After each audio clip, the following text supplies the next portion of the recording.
Et donc, la citation de Jonathan Greenwood, c'est « Nos existences sont presque entièrement bâties sur un ensemble d'événements aléatoires ». Et la citation de votre livre, qui, à mon avis, raccroche à cette citation de Jonathan Greenwood, c'est « Tout ce que nous développons comme bonheur personnel, familial, matériel, dépend de l'extérieur et sera tributaire des vents de la vie. Ils apparaîtront et disparaîtront au gré des rafales. Il n'y a que les qualités intérieures de conscience, de bonté et de sagesse qui peuvent devenir permanentes et indépendantes des circonstances. Tout le reste peut être enlevé à n'importe quel moment. » Donc, moi, la première question que j'ai à vous poser, Bertrand Piccard, c'est est-ce que vous pourriez nous expliquer ce concept de vent de la vie, parce que c'est une offre, enfin, c'est une clé qui me semble hyper précieuse pour accepter ensuite la perte de contrôle et lâcher prise, et le contexte dramatique que nous vivons aujourd'hui, est-ce qu'il fait partie de ces vents de vie? Moi, ce que j'appelle les vents de la vie, c'est tout ce qu'on ne peut pas contrôler ou pas maîtriser. C'est les décisions politiques, les crises économiques, les épidémies, les accidents, les maladies, les réactions des clients, le licenciement quand on perd son job, enfin, l'amour, les échecs, les ruptures, les succès. Tout ça, en fait, c'est des choses qui nous arrivent par surprise et qui nous poussent vers l'inconnu. Donc, si on déteste l'inconnu, notre vie entière va être un cauchemar. Si on a l'état d'esprit de l'explorateur ou de l'aventurier, on va prendre l'inconnu comme une source de découverte, de remise en question, d'exploration, et on va se dire qu'est-ce qu'on peut en faire, qu'est-ce qu'on pourra construire, quelle sera la créativité qui va nous permettre de nous en sortir. Et c'est une analogie qui est parfaite avec le vol en ballon, parce qu'en ballon, on est poussé par les vents. Tant qu'on a la même altitude, on va dans la même direction, même si on ne veut pas aller dans cette direction-là, et même si l'inconnu nous fait peur. Par contre, on peut lâcher le lest qui est du poids, de manière à pouvoir monter, changer d'altitude, d'où le titre de mon livre, changer d'altitude pour trouver d'autres trajectoires, parce que chaque couche météorologique a une autre vitesse et une autre direction. Donc, si on veut aller plus à gauche ou plus à droite, on doit monter ou descendre. Et dans la vie, dans les vents de la vie, il faut lâcher le lest de nos certitudes, de nos paradigmes, de nos croyances, de nos dogmes, pour capter d'autres influences, d'autres manières de faire, de penser, d'autres stratégies, d'autres solutions qui vont nous rendre de nouveau maîtres de notre destin, parce qu'on arrivera à choisir sa trajectoire, mais tout ça avec d'autres manières de penser, d'autres manières de nous comporter. Dans les vents de vie, vous parlez beaucoup de la perte de contrôle, enfin d'acceptation de la perte de contrôle. Alors j'imagine que ça a énormément influencé sur vos exploits, mais également c'est moins connu, je pense que les gens savent moins que vous avez une formation, une qualité de psychiatre à l'origine de tout ça. Je crois que ça vous a beaucoup aidé également pour la suite de vos aventures. Est-ce que vous pourriez revenir sur cette idée d'accepter de perdre ce contrôle-là? Qu'est-ce que ça provoque? Qu'est-ce que ça amène en fait? Alors, quand on peut avoir le contrôle et qu'on arrive à aller là où on veut, faisons-le. Il ne faut pas être fataliste, hein. Le fatalisme, c'est quand on ne se bat pas alors qu'on pourrait se battre pour obtenir ce qu'on veut. Mais très souvent dans la vie, et il y a certaines études qui montrent que c'est quasiment 80 à 90% du temps, on n'est pas en contrôle. Les événements arrivent de manière aléatoire. Et par conséquent, il faut apprendre à en faire quelque chose. Et, euh, et ça ne veut pas dire que c'est agréable de perdre le contrôle, mais c'est que quand on perd le contrôle, quand on est poussé par les vents de la vie, à ce moment-là, il y a une rupture. Et la rupture, elle nous pousse ou bien à récupérer ce qu'on a perdu avant, et ça nous fait souffrir parce qu'on ne peut pas, parce que la situation est irréversible, donc on souffre pour rien.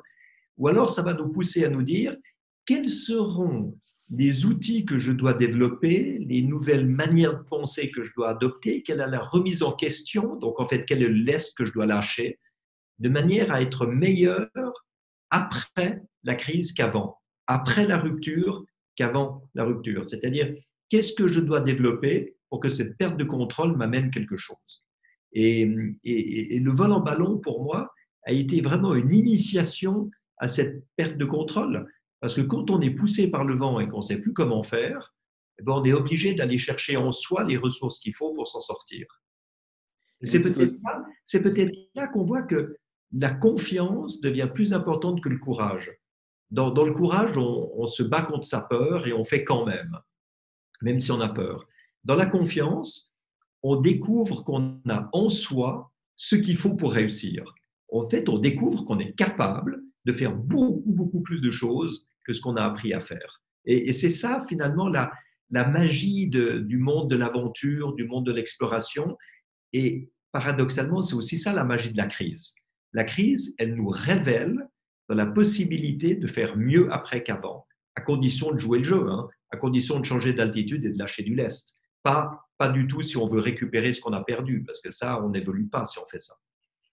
Bien justement, ça veut dire quelque part aussi qu'on accepte de sortir de sa zone de confort pour aller sur d'autres territoires, prendre des risques. C'est pas inné, c'est un effort qui n'est pas naturel, en tout cas qui semble dont les gens en fait semblent être restreints là-dedans. Comment est-ce qu'on peut accepter ça? Quel exercice on doit faire sur nous-mêmes pour pouvoir accepter ça? Alors, il y a beaucoup qui viennent d'éducation. C'est vrai que moi, j'ai eu une éducation d'explorateur avec mon père et mon grand-père. Donc, pour moi, l'inconnu, c'est quelque chose qui est une évidence. On se confronte à l'inconnu et on regarde ce qu'on peut en faire, ce qu'on peut y trouver, ce que ça révèle en soi-même. Mais dans l'éducation habituelle, malheureusement, ce n'est pas comme ça qu'on raisonne. Les enfants apprennent ce qui est scientifiquement prouvé, statistiquement reproductible. On ne leur apprend pas les mystères, les points d'interrogation et les doutes. On leur apprend que ce qu'on peut expliquer, alors qu'on devrait leur apprendre le goût de découvrir ce qu'on ne peut pas expliquer. Et il y a tellement de choses dans la vie qu'on ne peut pas expliquer. Et c'est ça que je reproche à l'éducation habituelle, c'est qu'au lieu de fabriquer des pionniers et des explorateurs, on fabrique des automates et des robots qui reproduisent fidèlement ce qu'ils ont déjà appris, ce qui veut dire que dès qu'on se trouve dans une période de crise, ce qu'on a appris ne suffit plus. Ou peut-être même ce qu'on a appris, c'est justement ce qui nous a amené dans la période de crise. Donc, ça ne va pas nous amener plus loin. Donc, on doit apprendre justement à… En fait, quel outil, hein, vous me demandez, Arnaud, quel outil il faut développer? Est-ce qu'on doit apprendre? On doit, à chaque moment où on décide quelque chose, où on répond, où on agit, on devrait être capable de se dire en toute conscience, jusqu'à aujourd'hui, voilà ce que j'aurais fait, mais aujourd'hui, qu'est-ce que je pourrais faire autrement? Comment est-ce que je peux remettre en question ces certitudes pour avoir plus de choix? Ça ne veut pas dire qu'on ferait faux spontanément, mais ça veut dire qu'on n'est pas libre parce qu'on ne fait que de reproduire ce qu'on a appris. Si on a, comme en ballon, hein, toutes les altitudes possibles, toutes les directions possibles, et qu'on voit l'avenir en 3 dimensions, à ce moment-là, on a un vrai choix, on a une liberté de penser autrement et de se dire, ben voilà, si je prends cette altitude, donc cet état d'esprit, je vais là. Si je prends un autre état d'esprit et une autre altitude, la vie me poussera ailleurs. Quelle est la direction que je veux et par conséquent, quel est l'état d'esprit que je dois adopter pour aller là où je veux? Vous parlez dans votre livre d'un concept, c'est qui s'appelle la stratégie de la guêpe. Est-ce que vous que Oui, je trouvais remarquable. Et en fait, c'est un peu ça ce que vous dites. Est-ce que vous pouvez nous raconter cette histoire?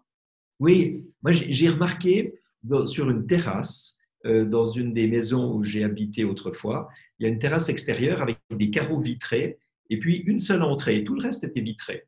Et je trouvais toujours des abeilles mortes par terre et aucune guêpe. Alors qu'il y avait aussi des guêpes qui venaient essayer de nous chipper un peu de nourriture pendant qu'on déjeunait sur la terrasse. Et j'ai vu que les guêpes, non, j'ai vu d'abord que les abeilles, quand elles voulaient ressortir de la terrasse, elles volaient vers le premier carreau vitré, et puis elles étaient bloquées, et elles se battaient contre ce carreau vitré pendant des heures ou des jours avant de mourir, et on les retrouvait mortes et sèches par terre. Alors que les guêpes, pas du tout. Les guêpes, elles essayaient chaque carreau vitré l'un après l'autre jusqu'à ce qu'elles trouvent la sortie. Et c'est là que j'ai vu à quel point c'est important d'avoir la stratégie de la guêpe, c'est-à-dire la stratégie de toujours changer nos stratégies et modifier nos comportements plutôt que de reproduire systématiquement le même comportement avec les mêmes effets. Donc en fait, il faut arriver à penser comme une guêpe plutôt que comme une abeille. Et vous en avez même, vous, concrètement, très concrètement réalisé, puisque c'est comme ça que vous avez construit, je crois, ou imaginé le Breitling Orbiter 3. Mais oui, exactement. Il faut voir qu'à l'époque, c'était il y a 25 ans maintenant, il y avait plusieurs équipes il y en a une dizaine en tout qui voulaient faire le premier tour du monde en ballon sans escale. C'était la quête aéronautique de la fin du siècle dernier.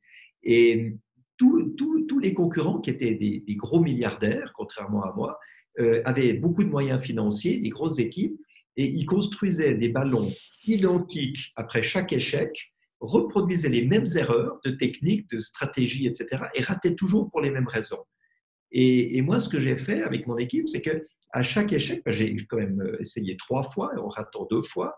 Chaque fois, c'était un ballon différent, c'était un autre carburant, c'était d'autres stratégies de vol, d'autres formes, etc. Et on a évolué. Donc, en fait, on a toujours appris quelque chose de nos échecs jusqu'à ce qu'on réussisse, alors que nos concurrents qui rataient tous pour les mêmes raisons, échec après échec, n'apprenaient rien et n'avaient aucune chance de réussir. C'est la stratégie de la guêpe. Alors ça, c'est vrai que dans une conférence de presse, on m'avait demandé, mais pourquoi c'est vous le petit Suisse qui avez gagné contre tous les milliardaires très célèbres de l'époque?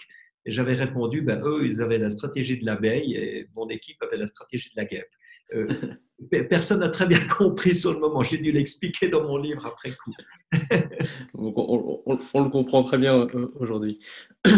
Et il y a des questions en fait, qui disent, OK, très bien pour pouvoir accepter de basculer dans l'inconnu, mais comment est-ce qu'on définit à l'origine, au tout début, comment est-ce qu'on peut faire le choix, la première étape en fait, de se dire, OK, quel chemin je prends en fait? Quel est le travail qu'il y a à faire sur soi-même, peut-être pour faire le premier pas qui se dit, d'accord, j'accepte d'aller vers des territoires que je ne connais pas, de prendre des risques.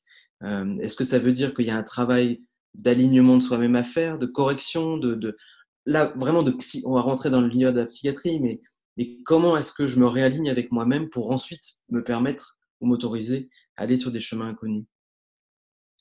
Je crois que la première question à se poser dans chaque situation, c'est est-ce que je suis maître de la situation ou est-ce que je ne suis pas maître de la situation? Si on se casse une jambe, on ne va pas commencer à faire des grandes théories philosophiques, on va chez l'orthopédiste, on fait réduire la fracture, on met un plâtre ou des vis dans l'os et on fait une période de convalescence et on récupère sa jambe et on remarche comme avant. C'est parce qu'on est maître de la situation. Maintenant, si on perd sa jambe et qu'elle est coupée par un accident, on peut passer toute sa vie à se dire je préférerais avoir les 2 jambes et on va souffrir beaucoup. Ou alors on va se dire maintenant c'est une nouvelle vie qui commence différente, il va falloir que je trouve une manière de m'y adapter et d'en faire quelque chose.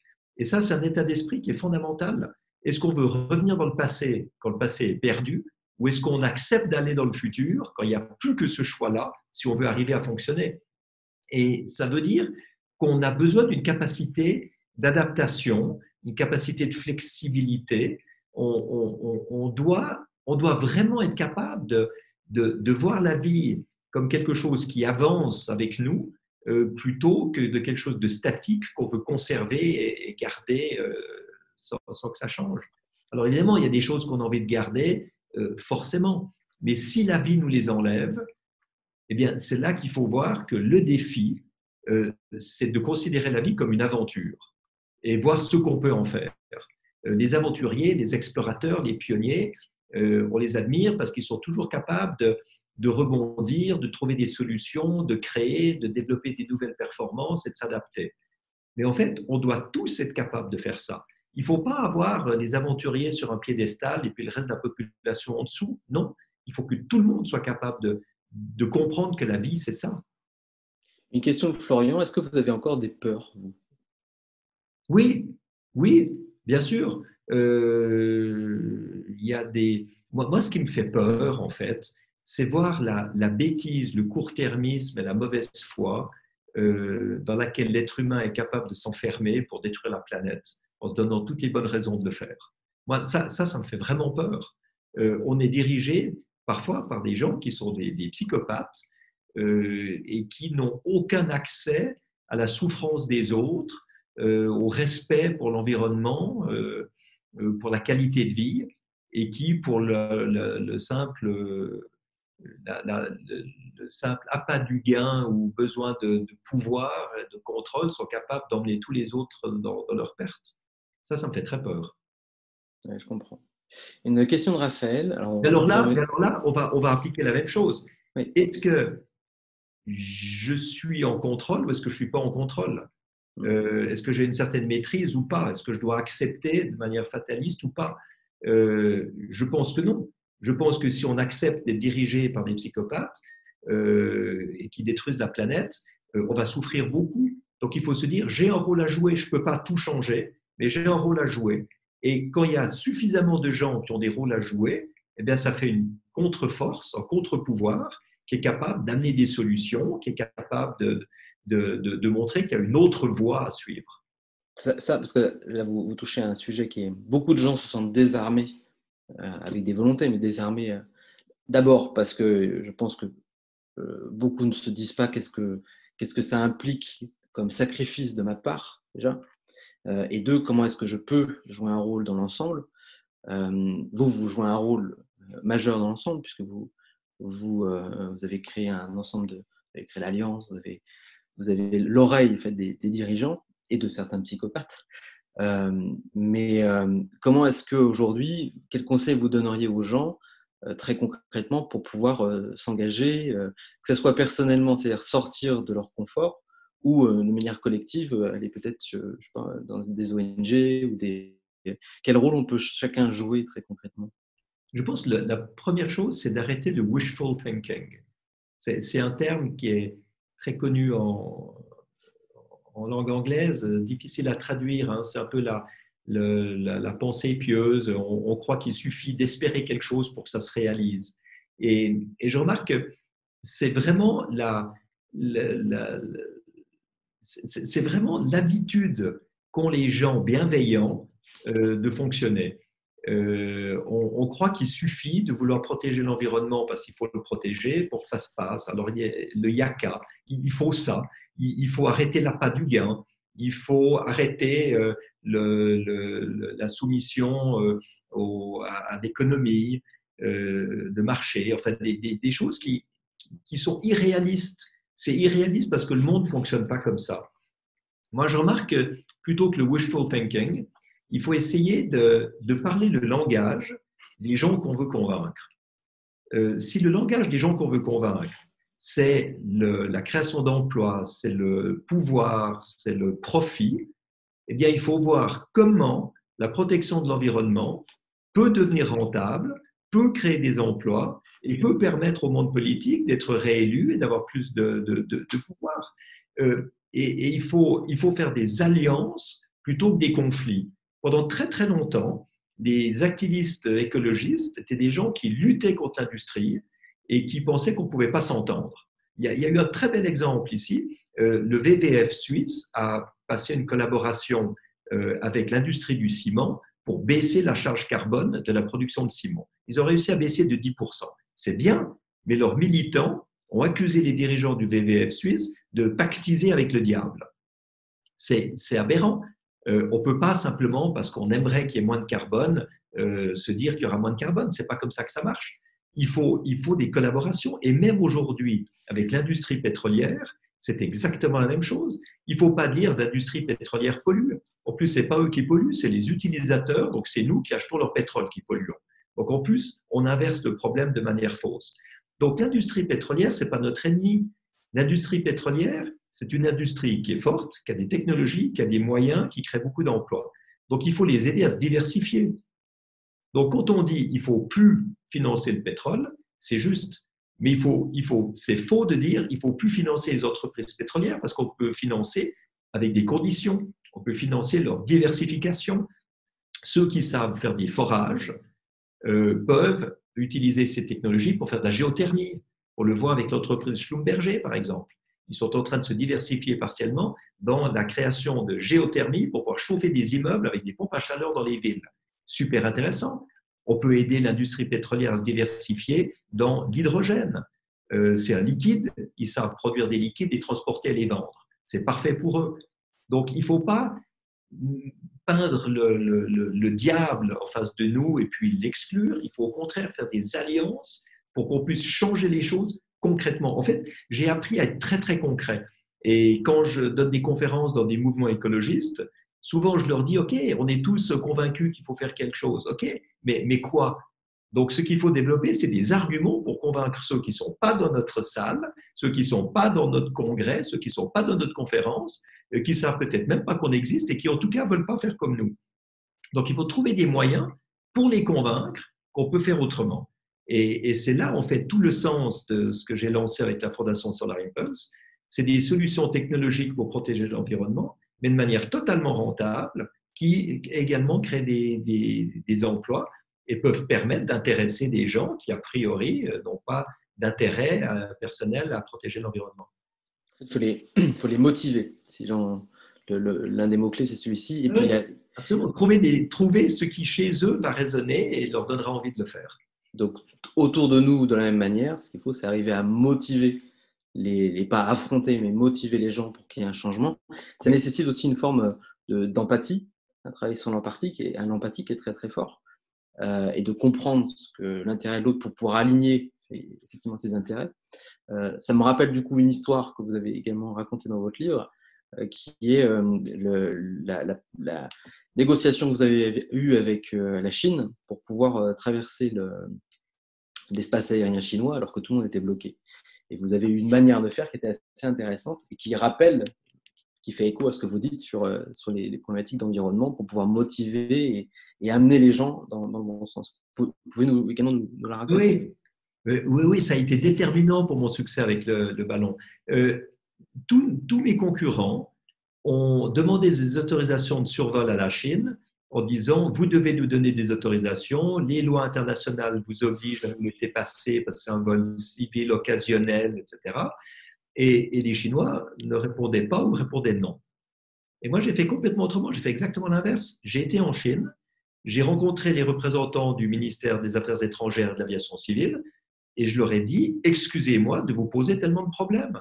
Tout le monde vous demande des autorisations. Visiblement, c'est compliqué pour vous. Je ne sais pas pourquoi c'est compliqué pour vous et je viens pour m'excuser pour les problèmes que je vous cause et pour essayer de trouver des solutions. » Et je me rappelle très bien qu'ils m'ont regardé en écarquillant les yeux en disant « Mais vous êtes le seul qui nous respectait parmi tous les concurrents de cette course en ballon. Vous êtes les seuls qui essayaient de comprendre notre problème. » Et j'ai compris leur problème. Leur problème, c'est que le pays est tellement grand. Bon, maintenant, c'est probablement plus comme ça. Mais c'était il y a 25 ans, 23 ans.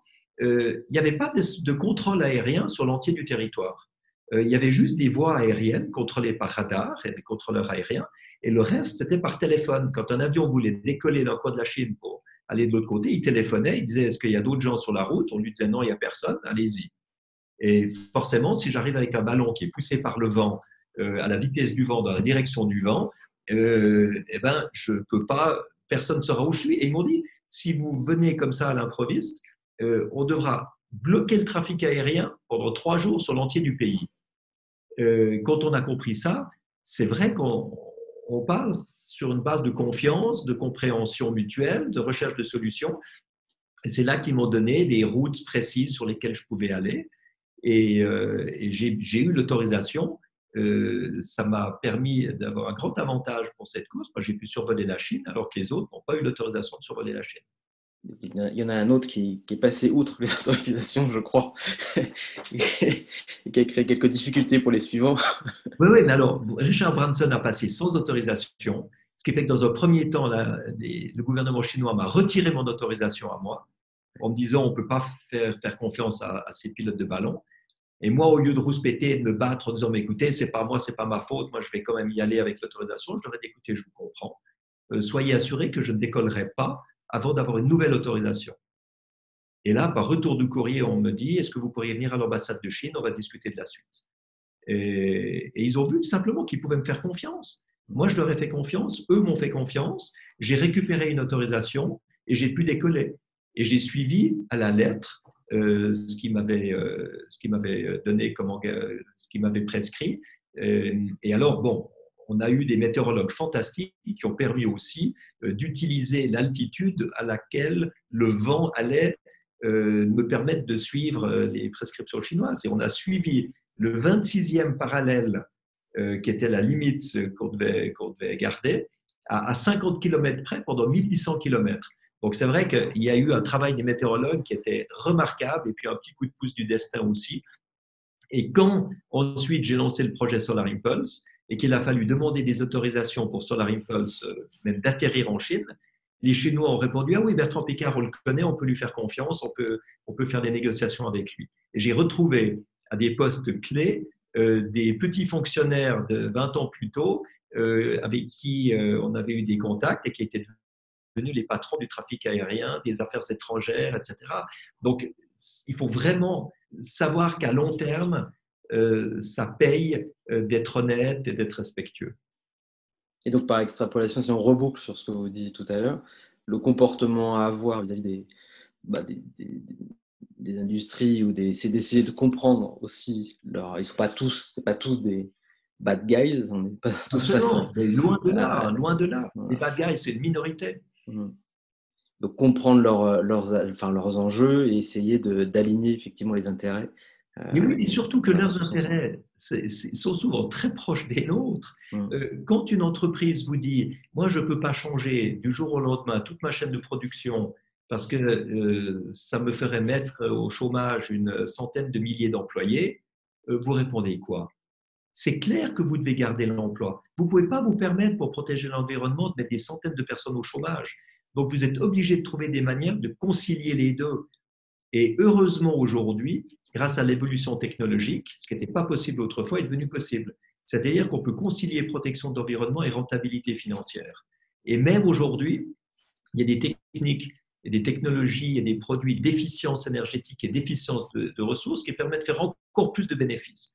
Parce qu'on voit que le CO2, ce n'est pas seulement un marqueur de pollution, le CO2, c'est un marqueur d'inefficience. Donc, si on diminue les émanations de CO2, on voit que finalement, on est beaucoup plus efficient et ça coûte beaucoup moins cher à l'entreprise en termes de ressources, en termes d'énergie. On va y revenir très concrètement même à la dernière partie du talk sur votre vision du monde et sur ce que vous préconisez pour la suite. Alors, je regarde un peu les questions. Moi, j'en avais une en tête, mais je regarde si je peux vous… Alors, les routines, Rémi, on va en parler. Alors, juste une question de Romain Baucher. Quel est votre avis sur la réussite de Mathieu Thor? Je n'ai pas la suite. Attendez. Mathieu Torder d'atteindre le pôle sud sans assistance et sans ravitaillement, uniquement à ski. Petite anecdote. Ça s'est déjà fait plusieurs fois. Donc, à titre individuel, c'est absolument fantastique. Mais comme ça s'est déjà fait, il sait que c'est possible. Et savoir que quelque chose est possible quand on commence à le faire, ce n'est pas la même chose que quand on est le premier et qu'on ne sait absolument pas si la chose est possible ou pas. Ouais, complètement. Petite question sur le confinement, et après j'aborderai sur le collectif. Juste, vous avez donné quelques clés au journal Le Temps. Est-ce que vous pouvez nous expliquer, parce qu'on est dans cette période de confinement tous ensemble aujourd'hui, comment est-ce qu'on peut utiliser au mieux cette séquence, à la fois individuellement, collectivement? Quelles sont les techniques que vous avez pu vivre et qui vous ont permis vous avez vécu du coup pas mal de situations de confinement. Qu'est-ce qui vous a permis de vous enrichir pendant ces séquences-là? Alors, autant dans Breitling Orbiter pendant 20 jours que dans le cockpit de Solar Impulse pendant 3 jours, ce que je remarquais, c'est que chaque fois que j'étais un peu inconfortable, je ne me sentais pas forcément très bien, j'essayais pas du tout de me projeter dans le futur en me disant « je me réjouis que ce soit fini ». Au contraire, j'essayais de faire abstraction du futur et de me concentrer sur l'instant présent, le fait de vivre dans mon corps, de me sentir exister, de sentir mes mouvements, de sentir mes pensées, de sentir tout ce qui se passait en moi. Donc, en fait, d'augmenter la présence et la conscience de sa présence dans l'instant. Et faire ça abolit la notion du temps. C'est-à-dire que j'avançais avec le temps. J'étais tout étonné, finalement, même après 20 jours, que ça ait passé si vite. Et dans un confinement comme avec le Covid-19, il faut faire la même chose, hein, surtout qu'on ne sait même pas combien de temps ça va durer. Si on nous rajoute 1 mois de confinement parce que l'épidémie ne passe pas assez vite, eh ben voilà, il ne faut pas se dire « Ouh là là, encore 1 mois ». Ce n'est pas ça. C'est le moment présent et on en fait quelque chose. Et alors ensuite, qu'est-ce qu'on en fait? Mais c'est fondamental de voir qu'il y a des tas de choses qu'on n'a pas le temps de faire, qu'on n'a pas l'occasion de faire.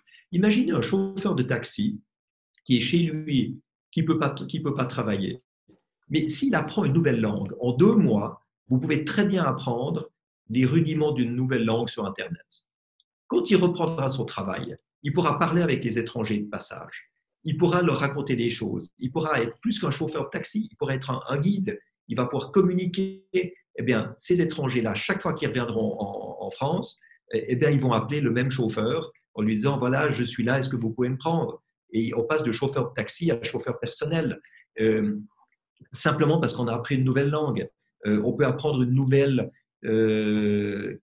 qualification professionnelle de manière à pouvoir évoluer quand on reprend son travail. On apprend des nouveaux outils. Moi, depuis 1 mois et demi, je passe mon temps à écrire des textes avec mon équipe, avec Tristan Lebleu qui nous entend. On travaille, on écrit, on publie, on donne des interviews et ça permet de s'exprimer beaucoup plus qu'en période normale. Donc, chacun a quelque chose à développer, un nouvel outil à développer de manière à pouvoir être plus efficace qu'avant le début de la crise. Ça, c'est vraiment quelque chose d'important. Et puis, une autre chose qui est très importante, c'est tout ce qui est communication. Dans Breitling Orbiter, nous étions deux, Brian Jones et moi, et on a aussi dû apprendre à vivre dans 5 mètres carrés pendant 20 jours en parfaite harmonie. Et ça a extrêmement bien marché parce que nous nous sommes entraînés à parler de ce que nous ressentions et pas à parler de l'autre. Dès qu'on parle de quelqu'un d'autre, ça devient une critique. Est-ce que tu pourrais ne pas faire ça? Là, ça me gêne, fais autrement, etc. C'est chaque fois un reproche ou une critique. De dire, je ne me sens pas confortable dans cette situation-là, on parle de soi. Donc, ce n'est pas une agression pour l'autre. Et on avait ce code. Chacun peut développer des codes comme ça. Avec ma femme, quand on n'est pas d'accord, on dit « j'y réfléchirai ». Et puis, on reprend plus tard la discussion. Avec Brian Jones, on disait « je ne suis pas confortable ». Alors, l'autre disait « ah bon, pourquoi tu n'es pas confortable? Qu'est-ce qui se passe ?» Et on pouvait comme ça communiquer sur notre vécu. Dans un 2 pièces, quand on est à 5 avec les enfants, c'est exactement le même genre de choses qu'on doit pouvoir mettre en œuvre. Donc, on apprend des nouvelles manières de faire qui font que finalement la crise est utile. Même si elle n'est pas souhaitée, elle est utile. Il y a un sujet que vous avez expliqué dans votre livre, mais qui, alors, personnellement, j'espère que ça va intéresser également tous les participants, me touche beaucoup, c'est l'hypnose. Oui. J'aimerais savoir, est-ce que vous pouvez nous expliquer, parce que peut-être qu'il y a des gens qui ne savent pas ou qui ont des a priori dessus, est-ce que vous pouvez nous expliquer ce que c'est, en quoi ça vous a servi dans vos différents exploits, mais également comment est-ce que ça peut servir les gens dans leur vie et pour reboucler à ce qu'on disait en introduction, se retrouver avec soi-même, s'aligner, retrouver un éveil à soi. Alors déjà, il faut dire ce que ce n'est pas. L'hypnose au sens thérapeutique, ce n'est pas le livre de la jungle avec le serpent qui hypnotise Mowgli, ou bien dans Tintin avec le fakir qui met Tintin en sommeil pour le manipuler et l'exploiter. Ça c'est ce qui se fait en hypnose de foire, ce n'est pas d'hypnothérapie. Alors dans l'hypnothérapie, qu'est-ce qu'on apprend? On apprend à retourner le regard de l'extérieur vers l'intérieur. Parce qu'on vit régulièrement à l'extérieur de soi. C'est normal, nos sens sont tournés vers l'extérieur. On voit, on entend, on touche, on sent, tout est à l'extérieur. On n'a pas tellement l'habitude de s'écouter soi-même. Dans l'hypnose, on retourne ce regard vers l'intérieur. Et tout à coup, c'est un contact, une relation avec soi-même, beaucoup plus qu'avec l'extérieur. Donc, dans ce contact avec soi-même, on apprend en thérapie à gérer des émotions, des traumatismes, des séquelles d'abus dans l'enfance, des phobies, des souffrances, des deuils, etc. Parce que retourner vers soi-même, c'est un peu ce que je disais avant, c'est-à-dire que la confiance de trouver en soi les ressources qu'il faut. Et alors, ça se fait avec un thérapeute, mais ça se fait aussi en auto-hypnose, où on apprend à le faire soi-même. Alors, la première étape, c'est de construire sa safe place. La safe place, c'est l'expérience de confiance intérieure, de sécurité intérieure, de confort. Ça, c'est fondamental. Puis, on doit s'entraîner à ce que sur un claquement de doigts, cette sensation-là revienne. À partir de là, on est armé pour traverser beaucoup d'épreuves, puisqu'on arrive toujours à se sentir en sécurité à l'intérieur de soi, même si le monde extérieur s'écroule. Donc, ça nous permet de ne pas paniquer, d'avoir des bonnes réactions. Et puis ensuite, ben, on utilise cette safe place pour gérer des problèmes du passé, pour anticiper dans le futur. Moi, je me rappelle, dans Brightening Orbiter, on s'était préparé plusieurs mois à l'avance avec cette safe place à se visualiser, réagir correctement dans des catastrophes. Le ballon qui se déchire, la nacelle qui prend feu, on doit sauter en parachute au milieu de la nuit. Comment est-ce qu'on peut faire ça sans paniquer?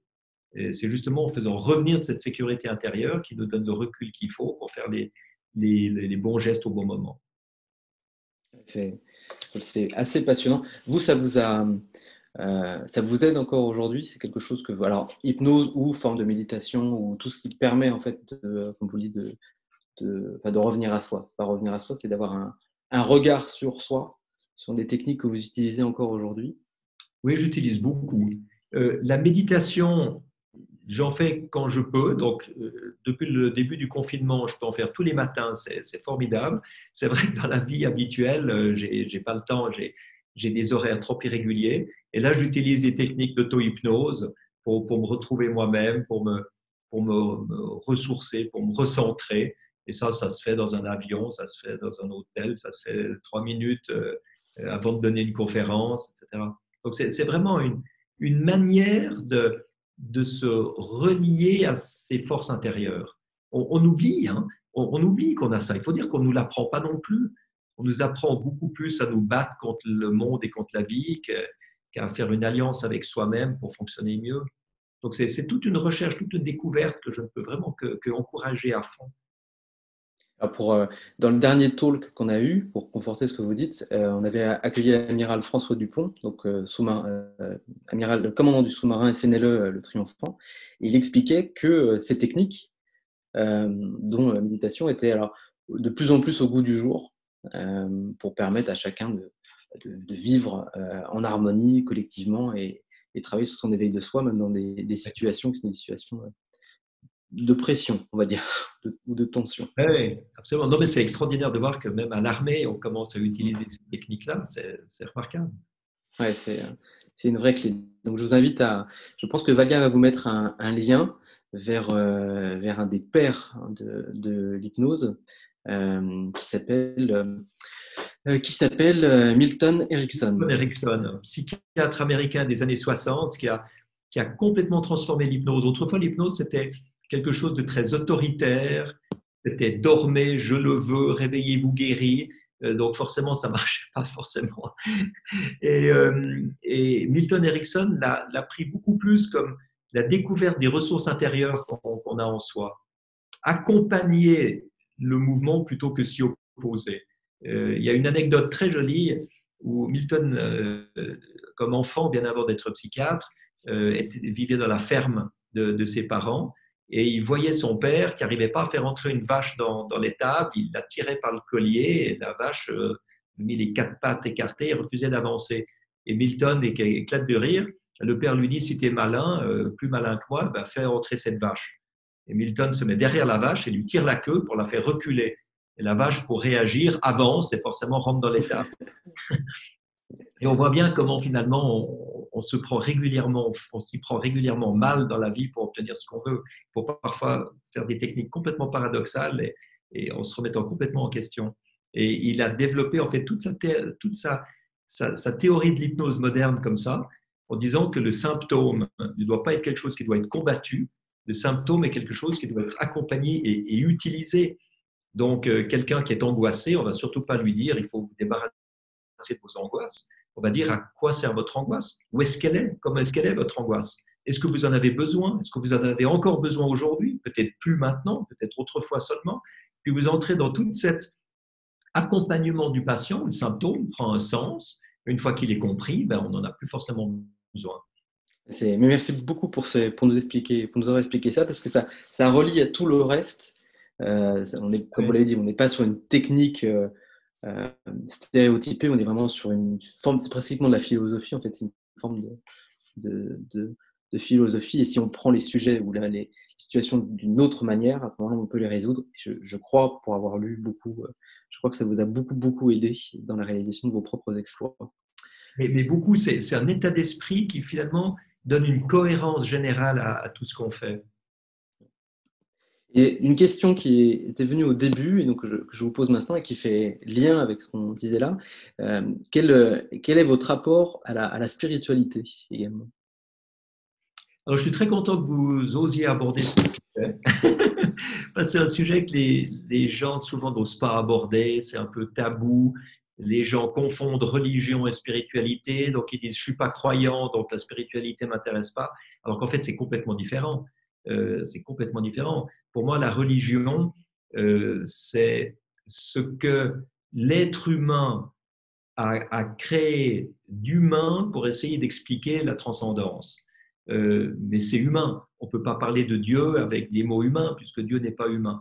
Donc finalement, la religion, je trouve, a toujours un certain côté décalé. La spiritualité, c'est autre chose. Dans la spiritualité, il ne s'agit pas d'expliquer les choses, il ne s'agit pas de mettre des formes humaines pour qu'on les fasse comprendre. La spiritualité, c'est beaucoup plus se relier à des sources d'énergie plus subtiles que peuvent être la bonté, la sagesse, la compassion, plutôt que l'égoïsme, la vengeance, la matière, etc. J'ai l'impression que la spiritualité, c'est ce qui nous permet de nous élever dans ce que l'être humain est capable de trouver de plus pur et lui permet d'évoluer de cette façon-là.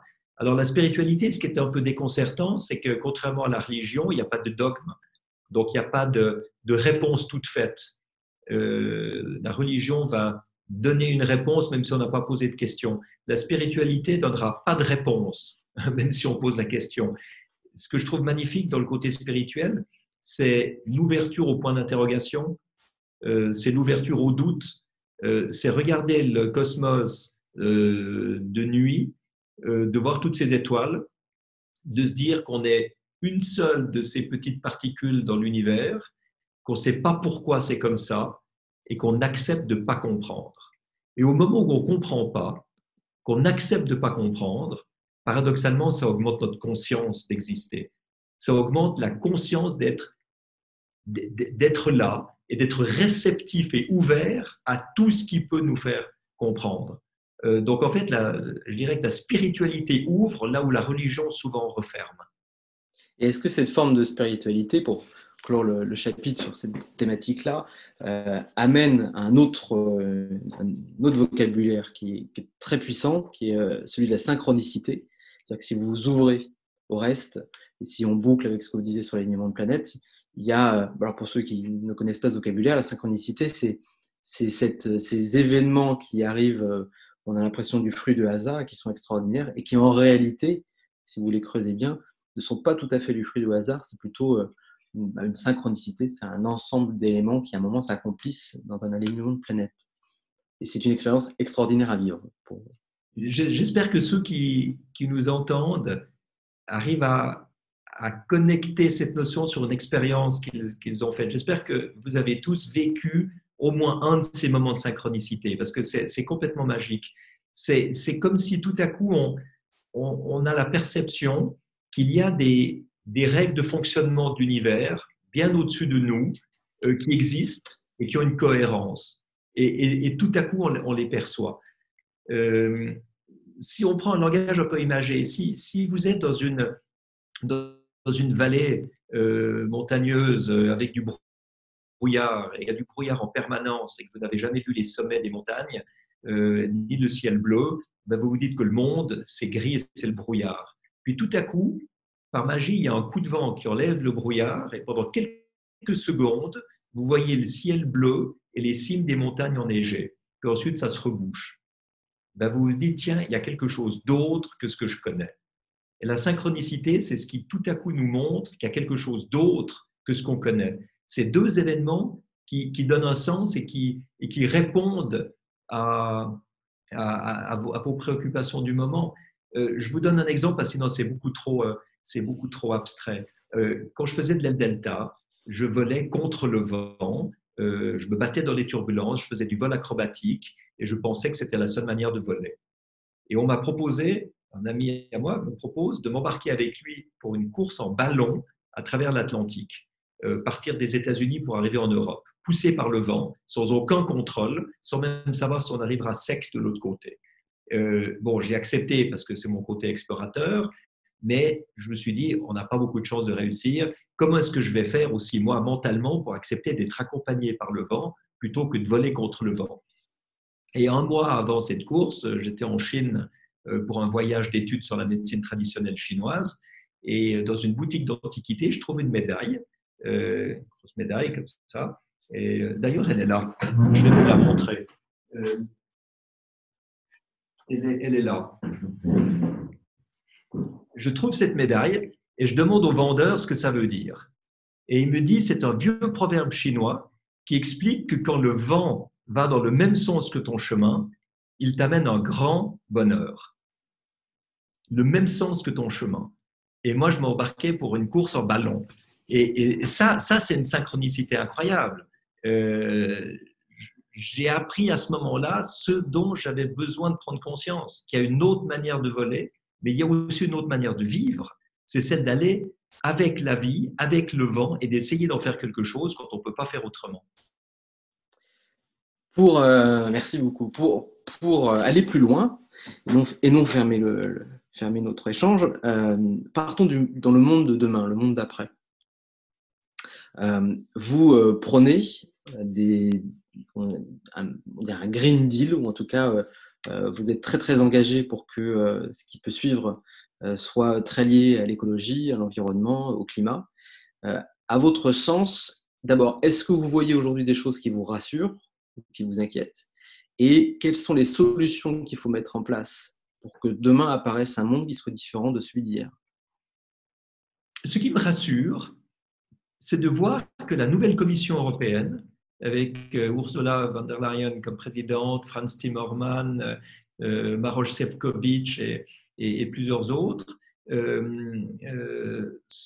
Kadri Simpson comme commissaire à l'énergie, etc., ont compris que la seule manière de remettre l'économie dans une perspective de croissance, c'est de le faire de manière écologique.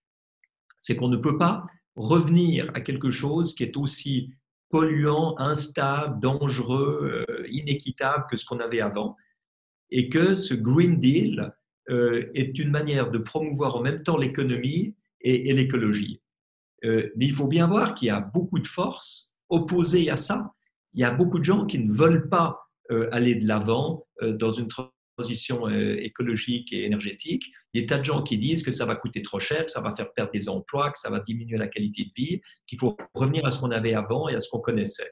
Il ne faut surtout pas revenir à ce qu'on avait avant. Dans toute crise, il faut sortir plus haut que là où on est entré.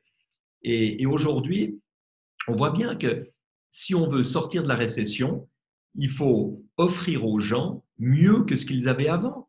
Leur réoffrir des voitures à combustion alors que l'industrie automobile est en bout de course, réoffrir du pétrole pour chauffer les maisons alors que le pétrole a un prix complètement instable. Tout ça, ça augmente le danger de notre société. Donc, il faut entrer dans un processus d'économie circulaire où tout le monde va pouvoir profiter de nouvelles ressources. Les déchets deviennent des ressources, ce qu'on a utilisé à une deuxième vie. Donc, on donne plus de valeur aux choses et ça permet de développer des nouvelles industries. La transition énergétique, c'est la même chose aujourd'hui. Dans la moitié du monde, le solaire et l'éolien permettent de produire de l'électricité moins chère qu'avec du pétrole, du gaz ou du charbon. Donc forcément, ça doit être valorisé à ce niveau-là. Tout ce qui est processus industriel également, il ne faut surtout pas donner des milliards de dollars ou d'euros à des entreprises pour qu'elles retrouvent le statu quo d'avant. Il faut leur donner de l'argent ou leur prêter de l'argent avec l'engagement formel qu'elles fassent une transition écologique, que l'usine soit isolée thermiquement, qu'elle ait des sources d'énergie renouvelables, qu'il y ait des processus industriels plus efficients, une manière plus efficiente et respectueuse d'utiliser les ressources, de gérer les déchets. On a une occasion fantastique aujourd'hui d'avoir un monde meilleur, un monde qui crée de la richesse et un monde beaucoup plus moderne qu'autrefois où on gaspillait 50% ou 70% de ce qu'on produisait en termes d'énergie, d'aliments, de ressources, nourriture, eau, etc. D'autant qu'on voit, si on prend juste les États-Unis, par exemple, Donald Trump qui s'était quand même opposé à tous ces éléments, toute sa politique a été balayée en espèce d'1 mois et demi, 2 mois, puisque tous les chiffres qu'il avait obtenus aujourd'hui se sont éteints. Donc on espère que, enfin on espère, peut-être pas avec lui, on espère que les choses changeront. Une question de Maud Mais vous savez, Corduan. des choses peuvent changer parce que ce n'est pas seulement des activistes environnementaux qui les demandent, ça commence à être des entreprises. Et on voit bien, on est en train maintenant de publier une tribune avec la Fondation Solar Impulse qui est co-signée par nos partenaires industriels, des grands groupes aussi, hein, Air France, LVMH, Nestlé, Soprema, BNP Paribas, Engie, Solvay, Covestro, des entreprises Breitling, des entreprises qui sont dans l'industrie, dans la production et qui s'associent à cette demande que fait la Fondation Solar Impulse d'entrer dans une transition écologique qui devient une transition économique avantageuse sur le plan de l'emploi et sur le plan du profit industriel. Donc il y a beaucoup d'espoir parce que l'industrie commence à le demander aussi. Alors pourtant, on voit que les lobbies sont en marche quand même. Une question de Maud qui dit: la Commission européenne a décidé de reporter certaines mesures sur l'interdiction du plastique unique due à la pression des lobbies. Qu'en pensez-vous? Alors, je n'avais pas cette info, moi, mais je ne sais pas si vous l'aviez. Alors, j'ai lu ce que la Commission européenne a décidé de repousser en termes de transition environnementale. C'est moins grave que ce qu'on croit. C'est-à-dire qu'ils ont fait la part des choses entre ce qu'on doit faire maintenant et ce qu'on peut faire d'ici une année.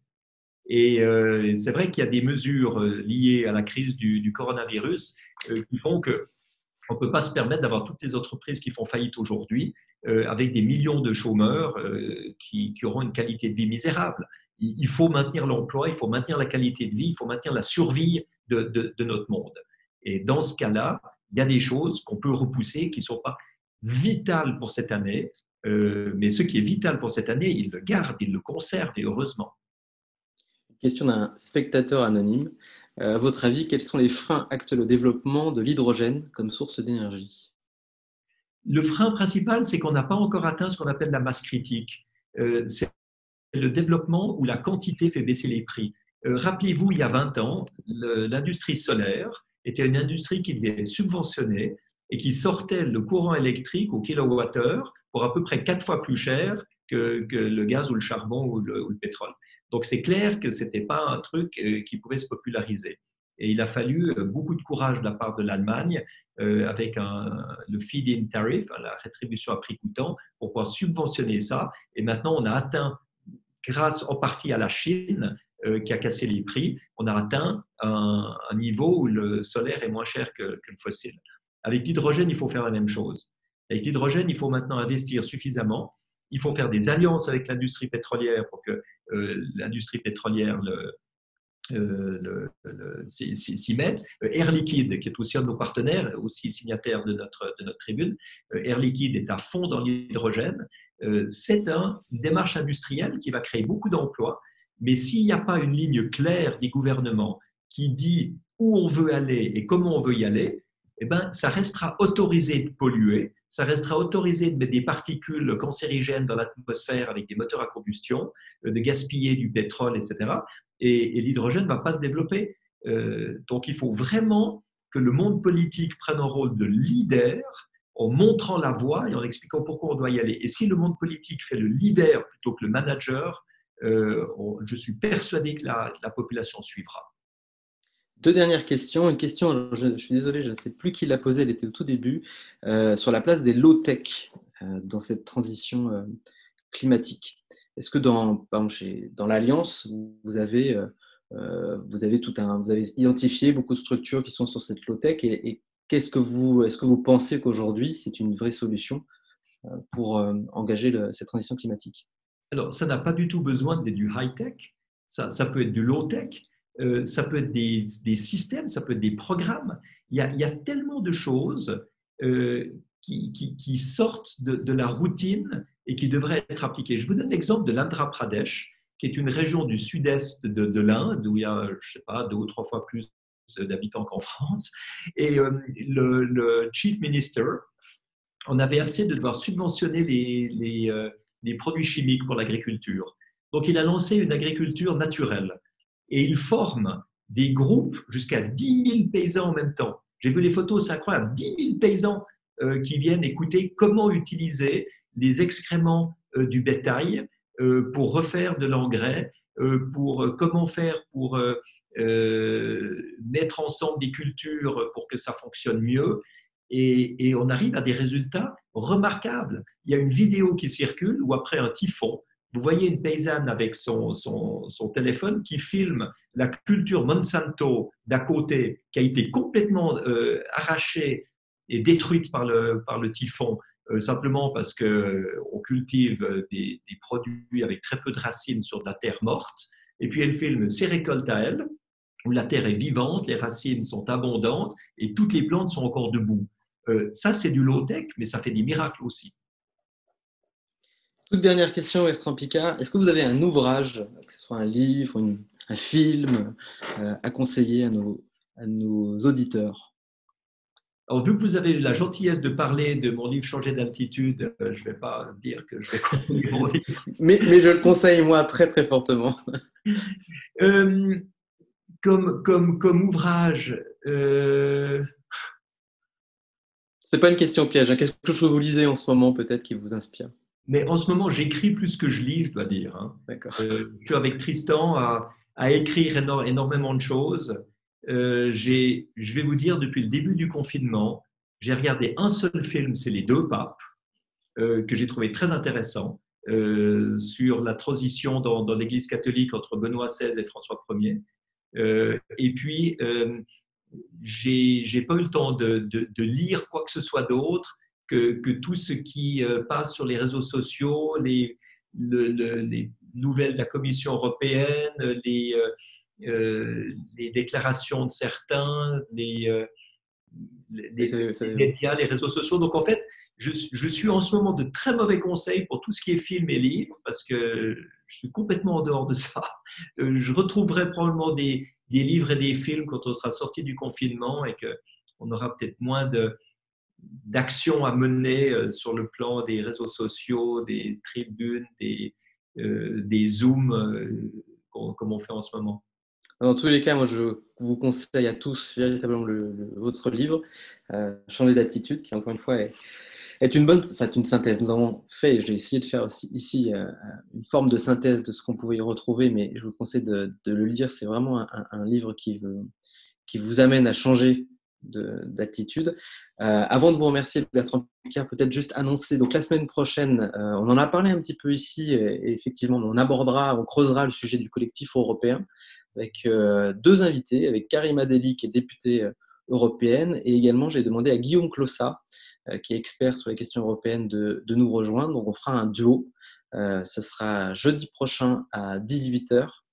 Bertrand Piccard, merci beaucoup. Merci infiniment d'avoir été avec nous pendant cette heure-là. Merci à tous de suivre ce cycle de mots. Je vous souhaite une très très belle journée et un très beau monde à venir. Merci encore, Bertrand. Merci. Merci beaucoup, Arnaud. Merci à ceux qui nous ont suivis, qui ont posé des questions, et merci à vous parce que ce n'était pas des questions-réponses, c'était des échanges, c'était un partage. J'ai beaucoup aimé votre manière d'amener les sujets. J'ai eu beaucoup de plaisir et je vous remercie beaucoup de votre invitation. Puis saluez bien Karima quand vous l'aurez la prochaine fois parce que j'aime beaucoup voir une pionnière de la mobilité propre au Parlement européen. Ça montre que la politique peut aussi être une œuvre de pionnier. Merci Bertrand. Merci à tous. Au revoir à tous.